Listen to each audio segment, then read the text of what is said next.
fue lanzado fuera el gran dragón, la serpiente antigua, y ellos lo han vencido por la sangre del Cordero y por la palabra del testimonio de ellos, y no amaron su propia vida ni aun ante la muerte, pues saben que Satanás es un enemigo derrotado. Bienvenidos al bosquejo de la lección número 8. Para esta lección vamos a presentar 3 objetivos. En el primer objetivo estaremos viendo el conflicto que se desarrolló en el cielo. En el segundo objetivo estudiaremos los ataques del enemigo a la iglesia. Y en el último estaremos considerando los ataques de Satanás al remanente de Dios. Primer objetivo: el conflicto en el cielo. Continuando la serie de los capítulos de Apocalipsis, ahora vamos a estudiar el capítulo 12, y en este se describe precisamente todo este conflicto y los ataques del enemigo al pueblo de Dios. En los versículos del 7 al 9, Juan escribe que hubo una batalla en el cielo. Esta batalla se libra entre Lucifer o Satanás, el dragón que aparece en este capítulo, contra Dios. De acuerdo a Isaías 14 y también está en Ezequiel, este conflicto se origina porque este ángel comenzó a codiciar el poder y la gloria de Dios. Al no conseguir lo que él deseaba, se rebela contra el Señor. A esa lucha espiritual, a esa lucha por la conciencia, la conocemos como el gran conflicto que se desarrolló en el cielo. Continuando con el capítulo 12, en los versículos 8 y 9, Juan también escribe que este ángel fue derrotado.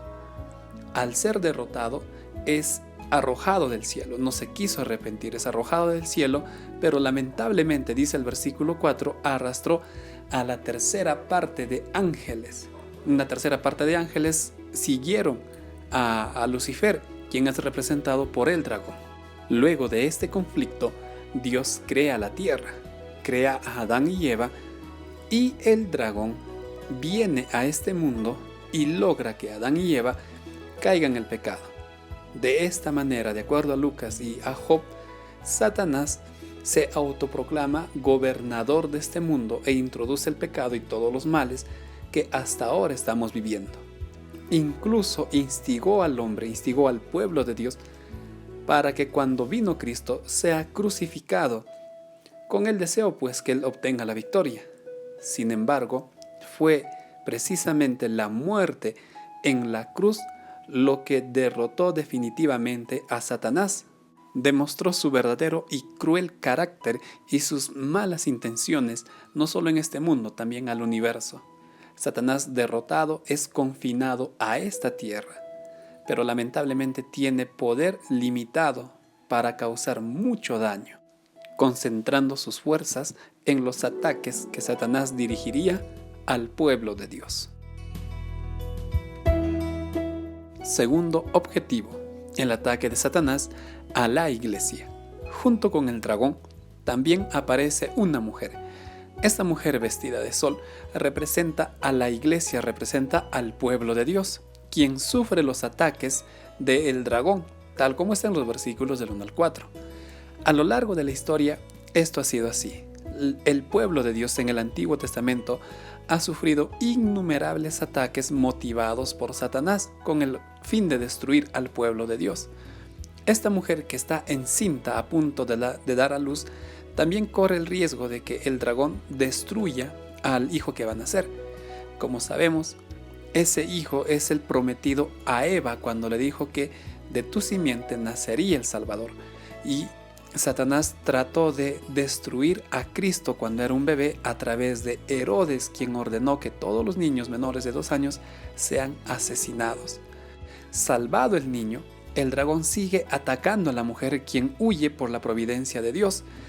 Aquí está representando ya a la iglesia cristiana. Entonces, la mujer representa al pueblo de Dios, tanto en el Antiguo Testamento como en el Nuevo Testamento.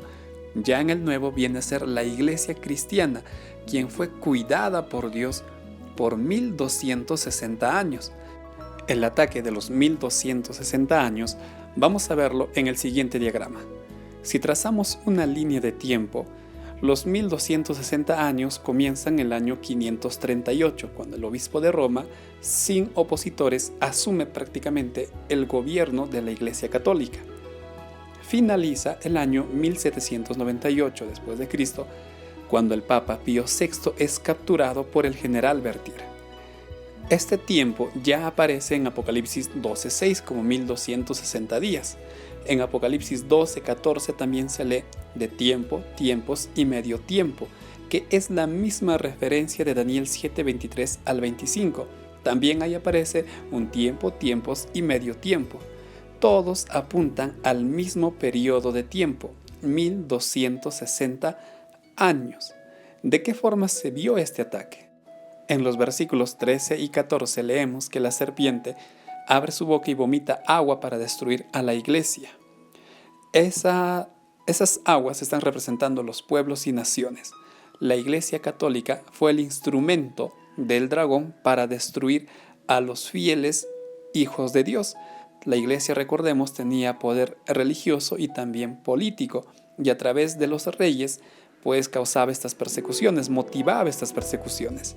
El versículo 14 dice que Dios sustenta a su iglesia por 1260 días. La tierra abre la boca, dice el versículo 16, para ayudar a la mujer.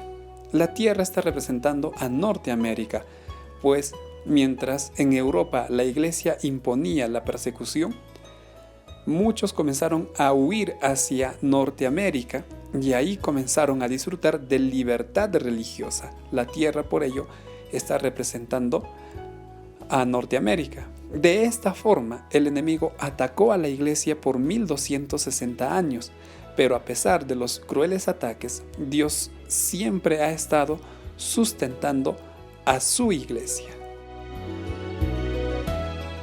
Tercer objetivo, el ataque al remanente.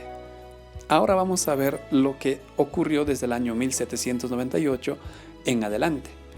La Iglesia Católica recibió esa herida mortal ese año cuando el Papa Pío VI fue capturado. Sin embargo, se recuperará, mientras el enemigo está atacando. En esta ocasión, dice el versículo 17, al remanente de la mujer, al remanente del pueblo de Dios. Este remanente, dice el versículo 17, tiene dos características. La primera es que obedece, guarda la ley de Dios. Y debemos enfatizar de manera especial el sábado. A diferencia de las otras religiones, de las otras iglesias, el remanente guarda el día sábado.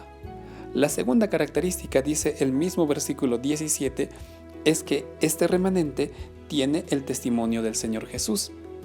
Y de acuerdo al mismo libro de Apocalipsis capítulo 19, ese testimonio viene a ser el espíritu de profecía, el don de profecía que el Señor dio a su iglesia a través del ministerio de Elena de White.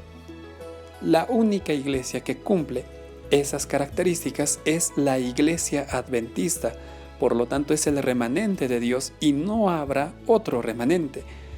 A esta iglesia, a este pueblo, Apocalipsis 13 y 14 dice que Satanás tratará de engañar. Y los textos de Segunda de Tesalonicenses y Apocalipsis 19 nos pueden ilustrar de qué forma será este engaño. Hará milagros, hará señales para que los hijos de Dios se alejen o busquen muchas veces lo que aparentemente la iglesia adventista no puede darles. Incluso se hará pasar por Dios. También es posible que haga creer que hay fechas para el regreso de Cristo y muchos serán engañados, muchos seguirán esto creyendo, buscando fechas para decir que tal día viene Cristo. Llegará al punto de falsificar el retorno de nuestro Señor. Podríamos enumerar muchos otros engaños, pero el enemigo estará empeñado en engañar al pueblo de Dios, pues sabe que está derrotado y no medirá recursos para atacar a la iglesia. Dirigirá un gran ataque final al pueblo de Dios. Ante semejante panorama, tenemos que comprender dos cosas. Primero, que solo Cristo puede darnos la victoria sobre estos engaños. Si confiamos en nuestra fuerza, en nuestra inteligencia, estamos perdidos. Y para que esa victoria en Cristo sea segura, es importante estudiar constantemente la Biblia y debemos ser muy agradecidos con Dios, pues en su gran amor ha dotado a la iglesia del espíritu de profecía del ministerio de Elena de White.